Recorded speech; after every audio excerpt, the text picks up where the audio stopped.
ไปเด้อพี่น้องบัดนี้สิข้ามไปฝั่งไทยเนาะขึ้นฮอดประเทศไทยขึ้นฮอดเมืองไทยเนาะตอนนี้ก็มะนาวนั่งรถไปคนเดียวเนาะพี่น้องนั่งรถไปคนเดียวข้ามฝั่งไปมุกดาหารเนาะไปเบิ่งว่ามะนาวไปหยังเนาะก็คือมะนาวนี่มันเลิกเวียก3 โมงแลงเนาะแล้วก็นั่งรถขับรถมอเตอร์ไซค์มาด่านลาวแล้วก็มาจำบัตรแล้วก็นั่งรถเมล์ข้ามไปฝั่งมุกดาหารเนาะไปจำบัตร ปรากฏว่าคนหลายพี่น้องมื้อนี้นะคนหลายแฮงอีหลีเออก็คือ4 โมงปลายเนาะนำมาฮอดด่านรอท่ารถออกก็4 โมงปลายเนาะมาฮอดอันรั้วมิตรภาพไทยลาวแล้วเนาะพี่น้องเนาะก็คือมะนาวนะมาคนเดียวเนาะแต่ละเทื่อมะนาวมากับน้องเนาะเดือนนี้มาคนเดียวเนาะมาฮอดด่านไทยแล้วก็สิลงจำบัตรเด้อพี่น้องปรากฏว่าคนหลายพี่น้องมื้อนี้นะแต่ว่าไปลุ้นนำกันอีกทีหนึ่งเนาะพี่น้องเนาะเพราะว่ารถนี่ปิดรถที่ขาเมื่อฟังลาวนี่ปิดแต่7 โมงแลงหรือว่า1 ทุ่มเนาะเพิ่นก็ปิดรถแล้วเนาะเพิ่นก็บ่ได้ข้ามเมื่อแล้วเนาะบ่ฮู้ว่ามะนาวสิทันหรือบ่เพราะว่า1มามะนาวสิทันคลินิกเพิ่นบ่เนาะมะนาวมาเอายาเนาะพี่น้องเนาะมารับเอายาเนาะมันสิทันคลินิกเพิ่นบ่เนาะเพราะว่า4 โมงครึ่งยังอยู่ด่านไทยอยู่เนาะ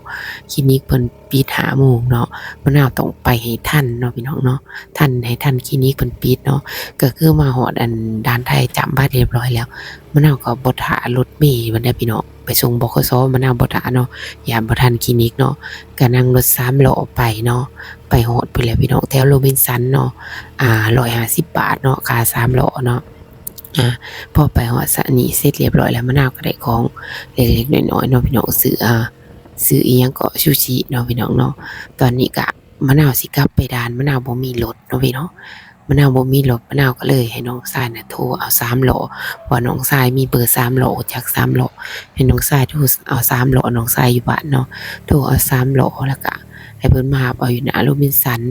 ตอนมามะนาวนั่ง3 ล้อมาก็150แล้วก็นั่ง3 ล้อไปก็150เนาะนั่ง3 ล้อไปด่านก็150คือกันเนาะตอนนี้ก็เป็นเวลา5 โมงครึ่งเนาะ5 โมงครึ่ง6 โมงหยังนี่แหละพี่น้องเอ้ยเกือบสิฮอด6 โมงนี่แหละตอนนี้นะแล้วบัดทีนี้มะนาวก็สิมาจำบัตรอยู่ด่านไทยเนาะพี่น้องเนาะนั่ง3 ล้อมาจำบัตรอยู่ด่านไทยแล้วก็สิได้นั่งรอรถเนาะพี่น้องเนาะบ่ฮู้ว่าสิทันรถหรือบ่หรือว่า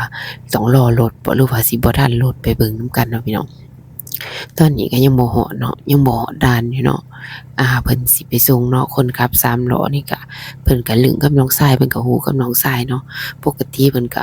บ่เอาได้150เพิ่นมาส่งเนาะตอนนี้มะนาวก็นั่งรอท่ารถต่อไปเนาะพี่น้องเป็นเวลา6 โมงปลายเนาะ6 โมงครึ่งเนาะ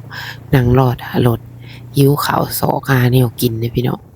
หิวข้าวแรงซ้อหาแนวกินเนาะบ่ฮู้ว่าสิมีแนวกินหรือบ่มีแต่ซูชิเนาะพี่น้องเนาะก็สิได้กินซูชิห้องท้องก่อนเนาะหิวข้าวอะนะ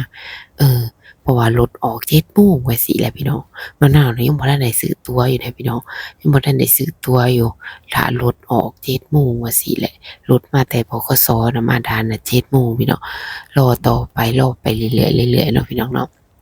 บ่ฮู้ว่าเพิ่นสิมาหรือบ่เพราะว่ามันบ่มีคนแล้วในด่านน่ะตอนนี้นะ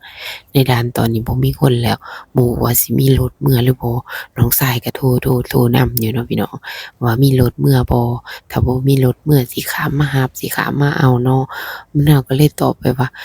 มีน่ะสิมีอยู่พังเบิ่งคันบ่มีสิโทรหาเนาะมะนาวก็รอต่อไปเนาะรอจนฮอด7 โมงก็ยังบ่เห็นรถมาอยู่พี่น้องตกใจเลยบัดนี้อืม รอจนฮอด7 โมงปลายหน่อยหนึ่ง7 โมง 5 นาทีแล้วยังบ่เห็นรถมาอยู่ก็ตกใจมะนาวก็ไปหาถามเขาเจ้าก็ว่ามีรถมาอยู่ว่าซี้แหละก็พากันได้ขึ้นรถแล้วพี่น้องเอ้ยบัดนี้ก็ดีใจแรงเนาะดีใจหลายแล้วบัดนี้สิได้เมื่อแล้วบ่ได้ตกรถเนาะเพราะว่ามันมืดแรงแล้วมะนาวเมื่อฮอดด่านลาวจำบัดแล้วมะนาวก็ต้องขับมอเตอร์ไซค์เมื่อบ้านอีกเนาะขับมอเตอร์ไซค์เมื่อบ้านอีก ประมาณ30-40 นาทีฮอดบ้านเนาะทางเมื่อบ้านก็สิเปลี่ยวๆเป็นตาย้านแหน่ได้พี่น้องเอ้ยก็แบบว่าเมื่อผู้เดียวเนาะผู้หญิงเนาะพี่น้องผ่านป่าผ่านดงเมื่อก็เป็นตาย้านอยู่เนาะก็ฝากพ่อแม่พี่น้อง FC เบิดสุขสุขคนเป็นกำลังใจกดไลค์กดแชร์คอมเมนต์ให้แหน่เด้อจ้าก็สิขอจบคลิปส่ำนี้ก่อนพอกันใหม่คลิปหน้าเด้อค่ะเด้อ กราบสวัสดีสบายดีค่ะฮอดเฮือนอย่างปลอดภัยเด้อ